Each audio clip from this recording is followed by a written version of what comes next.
16 जानेवारी 1956 ची ती रात्र संपूर्ण महाराष्ट्रातून मुंबईसह संयुक्त महाराष्ट्राची मागणी होत होती। या मागणीवर सरकारने आपला निर्णय आधीच घेतलेला आणि त्या निर्णयाची घोषणा करण्यासाठी पंडित जवाहरलाल नेहरू हे आकाशवाणीवर येणार होते। त्यावेळेस संपूर्ण महाराष्ट्र रेडिओ समोर बसून त्या घोषणेची वाट पाहत होता। रात्रीचे 8:30 वाजले आणि पंडित जवाहरलाल नेहरू हे आकाशवाणीवर आले आणि त्यांनी सरकारचा निर्णय जाहीर केला आणि या निर्णयात त्यांनी स्पष्ट केलेलं की मुंबई महाराष्ट्राला मिळणार नाही। रेडिओवरील नेहरूंच्या या घोषणेनंतर संपूर्ण महाराष्ट्र पेटून उठले। लोक आपलं सगळं काही सोडून रस्त्यावर उतरू लागले।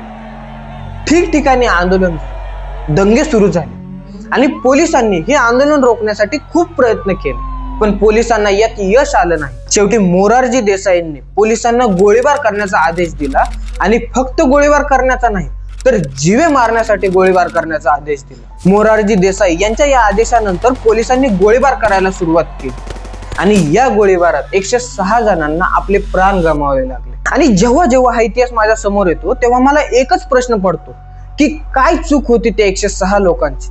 आपल्याच मुंबईसाठी आपल्याला एवढा संघर्ष का करावा लागला? मुंबई महाराष्ट्राला मिळू नये असा सरकारचा हट्ट का होता? आणि एवढा महत्वाचा इतिहास आपल्यापासून का लपवला जातो? आणि याच प्रश्नाची उत्तरं जाणून घेण्यासाठी गेल्या कित्येक महिन्यांपासून रिसर्च करून अखेर महाराष्ट्राच्या इतिहासातील सगळ्यात मोठ्या संघर्षाची कहाणी सुरुवातीपासून या व्हिडिओमध्ये मांडणार आहे, जे प्रत्येक व्यक्तीने जाणून घेणं गरजेचं आहे। कारण आपल्या आजच्या वर्तमानासाठी कित्येक लोकांनी स्वतःचं भविष्य संपवलं आहे आणि त्या संघर्षाची कहाणी म्हणजेच हा व्हिडिओ। आता संयुक्त महाराष्ट्राची चळवळ ही भाषिक प्रांतरचनेपासून जन्माला आली, त्यामुळे सगळ्यात पहिल्यांदा आपल्याला भाषिक प्रांतरचना समजून घेणं गरजेचं आहे। इसवी सन 1818 मध्ये आपल्या या भारतात ब्रिटिशांची सत्ता स्थापन झाली आणि आता जसं राज्य आहे तसं त्यावेळेस राज्य नव्हते तर प्रांत होते आणि ब्रिटिशांनी त्यांच्या सोयीसाठी कसेही 11 प्रांत तयार केले आणि त्यामागं कोणताच आधार नव्हता आणि त्यांनी फक्त त्यांना कसा फायदा होईल असे प्रांत तयार केले होते। भारतात इंग्रजांचे राज्य स्थापन झाल्यानंतर भारतातील अनेक विचारवंतांना आणि समाज सुधारकांना जाणीव झाली की आपल्या नव्या स्वरूपात राष्ट्र राज्य स्थापन झालं पाहिजे, पण ते कशाच्या आधारावर करावं हे मांडताना प्रत्येकाने आपापली वेगवेगळी मतं मांडली, पण त्याच्यामध्ये भाषा हा घटक नव्हता। भाषिक प्रांतरचनेची खरी मागणी ही बंगालच्या पार्टिशन पासून सुरू झाली। झालं काय की त्यावेळेस बंगाल हा खूप मोठा प्रांत होता आणि बंगालमध्ये सध्याचा बिहार, आसाम, पश्चिम बंगाल, बांगलादेश, छत्तीसगड, झारखंड आणि ओरिसा हे सगळे एकत्र होते आणि येथून मोठमोठे नेते, वकील, विचारवंत लोक वर येत होते आणि सोबतच तिथले लोक पण एकत्र येऊन इंग्रजांविरुद्ध आवाज उचलत होते आणि बंगालमध्ये राष्ट्रवाद हा खूप वाढत चाललेला आणि या सगळ्यांचा ब्रिटिशांना खूप त्रास होत होता। आणि या सगळ्यासोबत व्यवहार करण्यासाठी डिसेंबर 1903 मध्ये ब्रिटिशांच्या लॉर्ड कर्झनने बंगालच्या फाळणीचा निर्णय घेतला। ब्रिटिश सरकारला फाळणीनंतर बंगालचे 2 भाग करायचे होते, एक पश्चिम बंगाल आणि एक पूर्व बंगाल। आणि ब्रिटिश सरकारने असं म्हटलं की बंगाल हा खूप मोठा प्रांत आहे आणि त्याच्या विकासासाठी बंगालचे 2 भाग करणं गरजेचं आहे।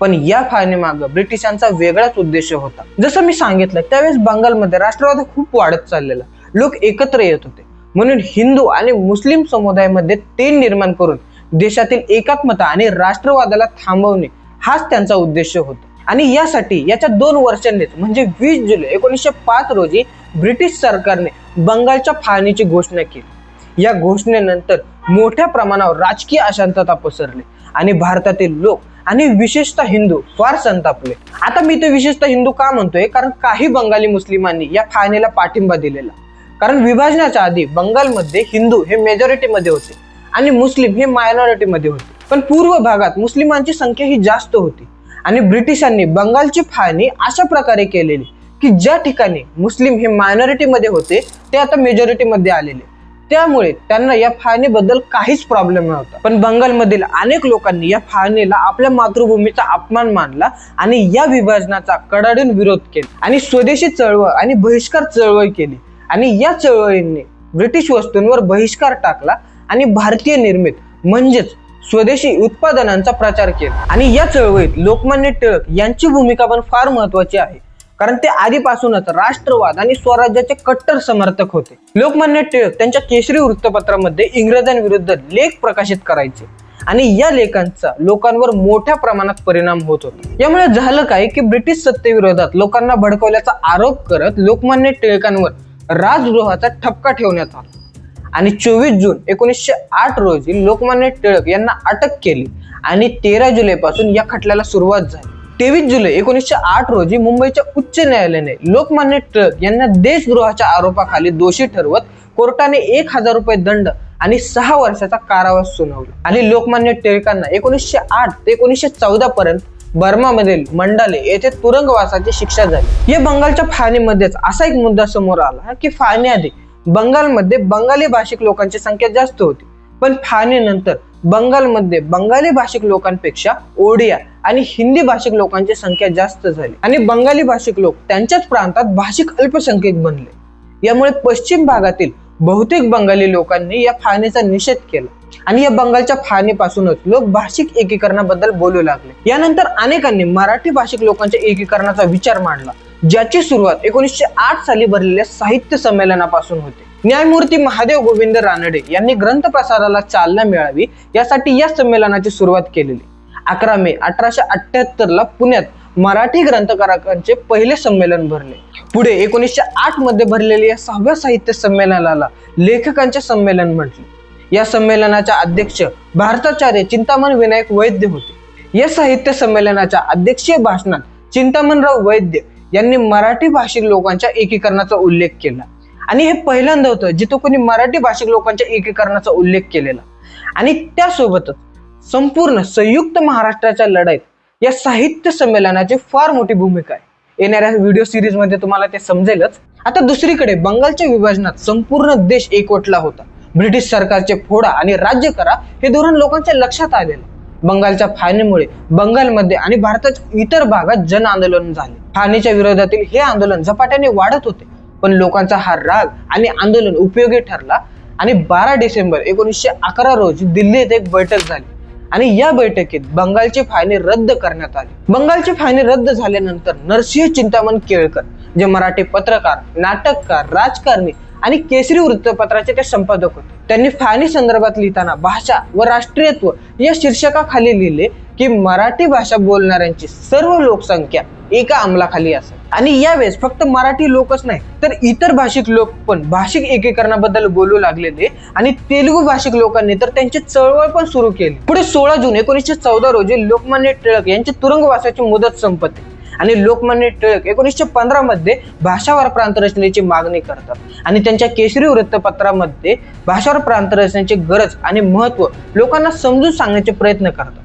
पण त्या दरम्यानच्या काळात भारताच्या स्वातंत्र्याचा प्रश्न अधिक महत्त्वाचा असल्यामुळे भाषावार प्रांत रचनेकडे गांभीर्याने पाहिले जात नाही आणि याच वर्षी म्हणजे 1915 मध्ये गांधीजी पण दक्षिण आफ्रिकेतून परत येतात आणि काँग्रेसमध्ये सामील होतात। आता जी काँग्रेस आहे ती स्थापन झाल्यापासून काँग्रेस दरवर्षी डिसेंबर महिन्यात एक सेशन घ्यायचे जे भारतातील वेगवेगळ्या ठिकाणी व्हायचं, ज्यात ते पुढील वर्षाचा अजेंडा ठरवायचे आणि पार्टी प्रेसिडेंट निवडायचे। सन 1917 साली कलकत्ता म्हणजे आताचे जे कोलकाता आहे येथे काँग्रेसचं अधिवेशन भरतं। या अधिवेशनात काँग्रेसचे नेते पट्टभी सीतारामय्या यांनी तेलुगू भाषा बोलणाऱ्या लोकांचा आंध्र हा स्वतंत्र प्रांत करण्याचा ठराव मांडला आणि या ठरावाला गांधीजींनी विरोध केला। पण लोकमान्य टिळक हे आधीच भाषिक प्रांत रचनेच्या समर्थनात होते, त्यामुळे लोकमान्य टिळक यांनी याला पाठिंबा दिला आणि यावेळेस फक्त लोकमान्य टिळकच नाही तर भारतातील अनेक नेत्यांमध्ये आधीच एकमत झालेलं की प्रभावी प्रशासनासाठी राज्य कारभाराची आणि शिक्षणाची भाषा ही लोकांची प्रमुख भाषा असली पाहिजे आणि ज्यासाठी प्रांताची पुनर्रचना ही भाषिक आधारावर केली जावी। पुढे 1917 आणि 18च्या दरम्यान महात्मा गांधीजी चंपारण सत्याग्रह, अहमदाबाद मिल स्ट्राईक आणि खेडा सत्याग्रह म्हणून ओळखल्या जाणाऱ्या 3 संघर्षांमध्ये सामील होतात आणि यामुळे गांधीजी लीडर्स मध्ये आणि जनतेमध्ये खूप पॉप्युलर होतात। पुढे 1919 मध्ये पंडित जवाहरलाल नेहरू हे काँग्रेसमध्ये सामील होतात आणि नेहरूंवर पण महात्मा गांधीजींचा खूप प्रभाव होता। यानंतर सन 1920 मध्ये लोकमान्य टिळक काँग्रेसमध्येच भारतीय राष्ट्रीय लोकशाही स्वराज्य पक्षाची स्थापना करतात, म्हणजेच काँग्रेस डेमोक्रेटिक पार्टीची स्थापना करतात आणि त्याच्या मॅनिफेस्टो मध्ये भाषावार प्रांत रचनेची मागणी केली जाते आणि पक्षाचे जे काही कार्यक्रम व्हायचे त्या कार्यक्रमात भाषावार प्रांत रचनेचा आग्रह धरला आणि महाराष्ट्र हा एक स्वतंत्र एक भाषिक प्रांत व्हावा अशी घोषणा केली। लोकमान्य टिळक यांनी सुरुवातीपासूनच भाषिक प्रांत रचनेला आपला पाठिंबा दिलेला। पुढे 1 ऑगस्ट 1920 रोजी मुंबई पहाटे लोकमान्य बाळ गंगाधर टिळक यांचे अल्पशा आजाराने निधन होते. दरवर्षीप्रमाणे डिसेंबर 1920 ला नागपूरमध्ये काँग्रेसचं अधिवेशन भरतं. आता याच्या आधी गांधीजींनी भाषिक प्रांतरचनेला विरोध केलेला, पण या अधिवेशनात गांधीजी स्वतः भाषिक प्रांतरचनेचा ठराव मांडतात आणि याला पंडित जवाहरलाल नेहरू यांचा पण पाठिंबा भेटतो. आणि त्याच वेळी काँग्रेस संघटनेची जी रचना आहे ती भाषिक तत्वावर करण्यात आली आणि या नव्या घटनेनुसार 21 प्रांतिक समित्या आणि मुंबई व दिल्ली शहरासाठी स्वतंत्र समित्या निर्माण करण्यात आल्या आणि त्या सर्व समित्या या भाषिक आधारावर करण्यात आल्या होत्या. लक्षात ठेवा की इथं भाषिक प्रांतरचना झाली नव्हती, तर जी काँग्रेसची उभारणी आहे ती भाषिक तत्वावर करण्यात आली होती आणि या भाषिक आकर्षणामुळे वेगवेगळ्या प्रांतातील लोक काँग्रेसमध्ये सामील होत होते. काँग्रेसची उभारणी ही भाषिक तत्वावर केल्यामुळे काँग्रेसला सर्वसामान्यांपर्यंत पोहोचायला खूप मदत झाली. यामुळे काँग्रेस सतत भाषेवर प्रांतरचनेबद्दल बोलू लागली. जसं की 1928 मध्ये नेहरू रिपोर्टने भाषेवर आधारित प्रांताची पुनर्रचना करण्याची शिफारस केली, तर 1938 मध्ये काँग्रेस वर्किंग कमिटीने आपण सत्तेवर आल्यास भाषेवर प्रांतरचना करू असे आश्वासन दिले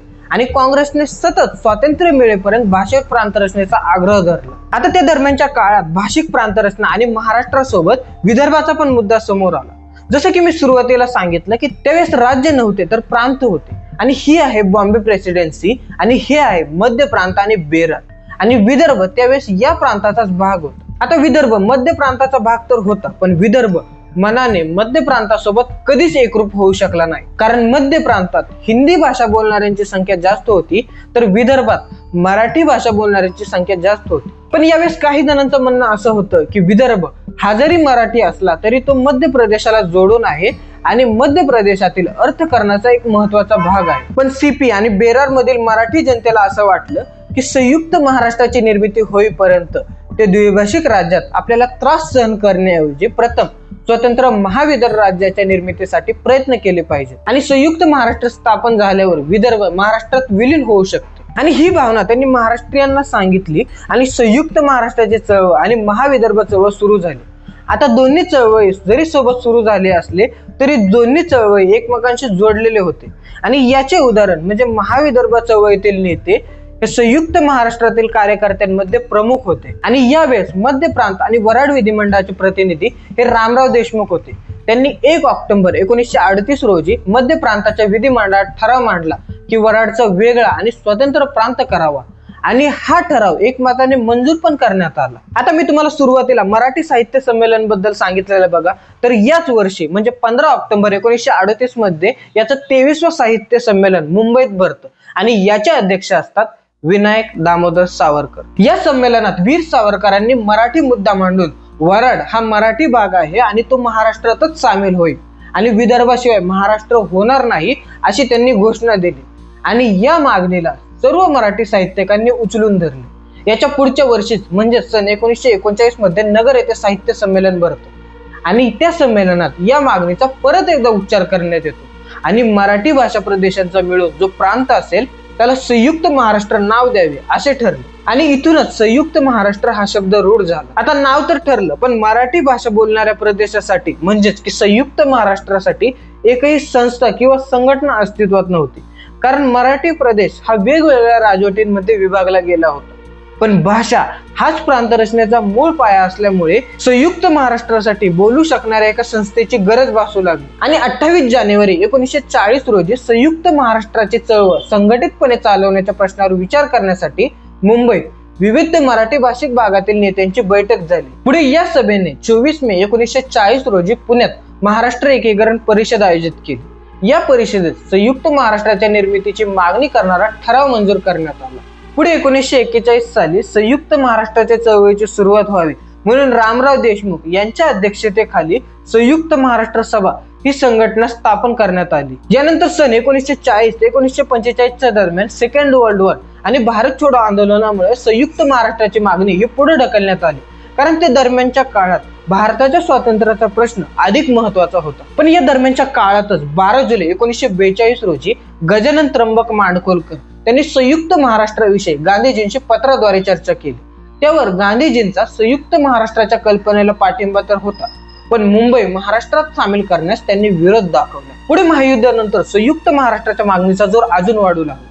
भारतात पण ठिकठिकाणी भाषिक प्रांतरचनेची मागणी होऊ लागलेली आणि काँग्रेसने पण 1945 आणि 1946च्या त्यांच्या निवडणूक जाहीरनाम्यामध्ये भाषिक प्रांत रचनेचा पुनरुच्चार केलेला. यानंतर सन येतो 1946 आणि या वर्षी म्हणजे 12 मेला बेळगाव येथे साहित्य संमेलन भरतं आणि याचे अध्यक्ष असतात गजानन त्र्यंबक माडखोलकर. त्यांनी संयुक्त महाराष्ट्राच्या घडामोडींवर सविस्तर टिप्पणी लिहिली, ज्यात त्यांनी लिहिले की गांधीजी, नेहरू आणि वल्लभभाई पटेल यांचा एक भाषिक मराठी राज्याला विरोध नाही, पण मुंबईचा महाराष्ट्रात समावेश करण्याला त्यांचा विरोध होता. त्यासोबतच त्यांनी परिषदेतील भाषणात महाराष्ट्राच्या एकीकरणाच्या गरजेवर भर दिला. या परिषदेत त्यांनी संयुक्त महाराष्ट्राची मागणी करणारा ठराव मांडला आणि ही मागणी पूर्ण करण्यासाठी संयुक्त महाराष्ट्र समिती स्थापन करण्यात आली आणि येथूनच पुढे खऱ्या अर्थाने संयुक्त महाराष्ट्राच्या चळवळीला सुरुवात झाली. या समितीने आपले उद्देश स्पष्ट करून लोकशाही पद्धतीने लोक आंदोलन करायचे निश्चित केले. पुढे 28 जुलै 1946 ला शंकरराव देव यांच्या अध्यक्षतेखाली संयुक्त महाराष्ट्र एकीकरण परिषद भरते आणि संयुक्त महाराष्ट्र समितीचे विसर्जन करून संयुक्त महाराष्ट्र परिषदेची स्थापना करण्यात आली. श्री शंकरराव देव यांच्या अध्यक्षतेखाली संयुक्त महाराष्ट्र परिषदेचे कार्य हे जोमाने सुरू झाले. त्यासोबतच त्यावेळेस अनेक नेते हे काँग्रेसमध्ये राहून संयुक्त महाराष्ट्रासाठी लढत होते आणि त्यातलेच एक म्हणजे शंकरराव देव. आणि शंकरराव देव हे काँग्रेसमधले प्रमुख नेते होते, पण सरदार वल्लभभाई पटेल यांचा मुंबई महाराष्ट्रात समाविष्ट करण्याला विरोध होता. त्यामुळे त्यांचा विरोध असल्यामुळे शंकरराव देव यांनी सरदार वल्लभभाई पटेल यांच्या विरोधात ठाम भूमिका घेतली.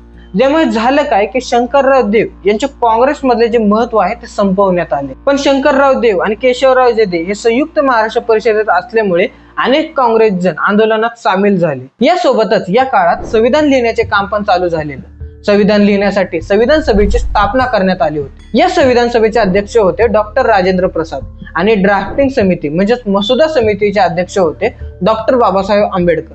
भारतात राज्याच्या भाषिक पुनर्रचनेची मागणी सर्वत्र जोर धरू लागलेली. या मागणीच्या बाजूने महाराष्ट्रभर आंदोलन सुरू होते. डॉक्टर बाबासाहेब आंबेडकर आणि डॉक्टर राजेंद्र प्रसाद यांना पण भाषावर प्रांत रचनेचे महत्व पटले. राज्याच्या भाषिक पुनर्रचनेच्या समर्थकांची डॉक्टर राजेंद्र प्रसाद यांच्या निवासस्थानी बैठक झाली. डॉक्टर राजेंद्र प्रसाद यांच्या प्रयत्नांमुळे केंद्र सरकारने राज्याच्या भाषिक पुनर्रचनेच्या व्यवहाराबद्दल सरकारला शिफारस करण्यासाठी एस.के. दार यांच्या अध्यक्षतेखाली एक चौकशी आयोग नेमला. जून 1947 मध्ये जम्मू काश्मीरचे न्यायाधीश एस.के. दार यांच्या अध्यक्षतेखाली दार कमिशन नेमले गेले.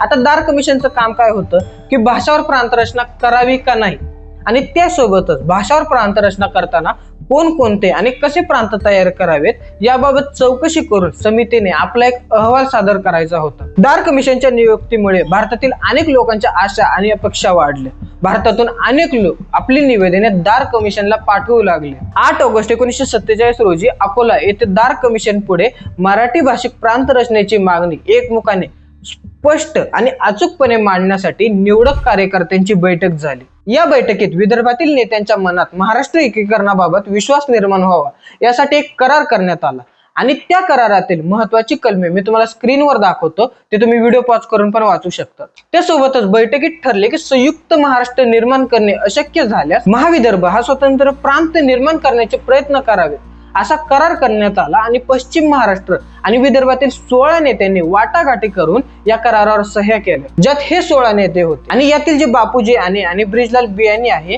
या दोघांनी करारावर सही तर केली, पण ती सही केवळ दिखाऊ आणि तात्पुरती होती आणि ब्रिजलाल बियाणी यांनी तर करारावर सही केली आणि त्यासोबतच त्यांनी महाविदर्भाबाबत 2 गुप्त आणि खाजगी करार शंकरराव देव आणि गजानन त्र्यंबक माडखोलकर यांच्या बरोबर केले आणि त्या 2 गुप्त आणि खाजगी करारांमध्ये पहिल्या कराराचा आशय असा होता की संयुक्त महाराष्ट्र अस्तित्वात येणे अशक्य आहे असे दिसून आल्यास शंकरराव देवांनी विदर्भाच्या मागणीला संमती द्यावी, तर दुसऱ्या कराराचा आशय होता की संयुक्त महाराष्ट्राची चळवळ ही यशस्वी होत नाही असे निदर्शनाला येतात माडखोलकरांनी विदर्भाच्या चळवळीला वाहून घ्यावे असे वचन माडखोलकरांकडून घेतले गेले.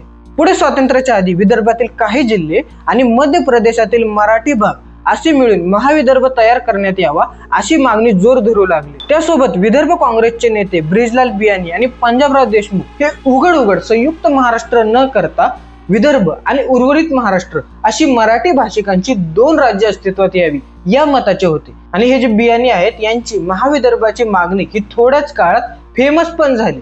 आणि एवढंच नाही तर त्यावेळेस काही मराठी नेत्यांमध्ये विदर्भ, मराठवाडा आणि पश्चिम महाराष्ट्र असा कलही निर्माण झाला। सोबतच त्यावेळेस विदर्भातील काही भाग हा निजामांच्या खाली होता आणि निजामांच्या बादशाहाने गरज पडली तर विदर्भावर आक्रमण करू अशी धमकी दिली। तेव्हा अनेक नेत्यांनी विदर्भातील नेत्यांशी चर्चा केली आणि अनेक नेते संयुक्त महाराष्ट्राला पाठिंबा देण्यास राजी झाले। पुढे अकोल्यात 7 व 8 ऑगस्ट 1947 रोजी चर्चा होत असे ठरले की मराठी लोकांचे एकच राज्य असावे आणि पश्चिम महाराष्ट्रातल्या नेत्यांनी विदर्भाला एक उपविभाग म्हणून मान्यता द्यावी आणि ही चर्चा अकोला करार म्हणून ओळखली जाऊ लागली। आता एकीकडे भाषिक प्रांत रचनेची लढाई तर चालूच होती, पण त्यासोबत भारताच्या स्वातंत्र्याची लढाई पण चालू होती आणि भारत पाकिस्तानाच्या भल्या मोठ्या फाळणीनंतर 15 ऑगस्ट 1947 ला भारताला स्वातंत्र्य मिळाले। आता भारताला स्वातंत्र्य मिळाल्याचा आनंद तर होताच, पण ही फाळणी खूप मोठं दुःख देऊन गेलेली। या फाळणीत करोडो लोक उद्ध्वस्त झाले, लाखो लोक मारले गेले, सुमारे जवळपास 75,000 महिलांवर अत्याचार आणि बलात्कार होत होते।